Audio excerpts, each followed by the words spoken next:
concept d'un engin qui est à la base, si vous voulez, une pelle, une chargeuse, un engin de manutention et un porte-outils.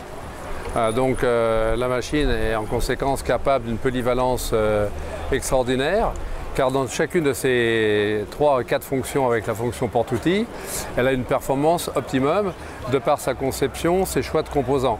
C'est une machine qui est suréquipée au niveau motorisation, donc on a un moteur de 55 kW, alors que pour les mêmes tonnages de machine, on serait plutôt autour des 40 kW. Donc on a mis la puissance qu'il faut pour pouvoir faire toutes les fonctions correctement.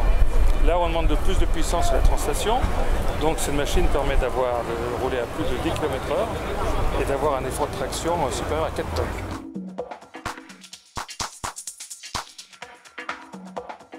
La location est un mode de distribution, si on veut dire, ou d'approche du client final. Donc ce qui est important, c'est que ce soit via des distributeurs ou via la location. Aujourd'hui, la location, il y a beaucoup de sociétés qui font la location. Il y a les loueurs professionnels, les internationaux, les nationaux, les locaux.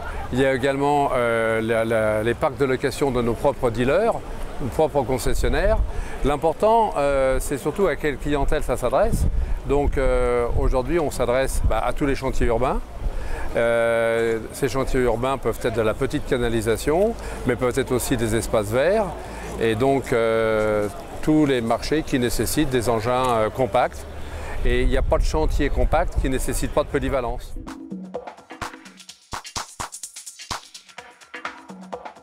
Nous, on est implantés en Allemagne, en Turquie et en France, de manière à aussi être proche à la fois des marchés d'Europe du Nord, des marchés d'Europe du Sud et des marchés de l'Est.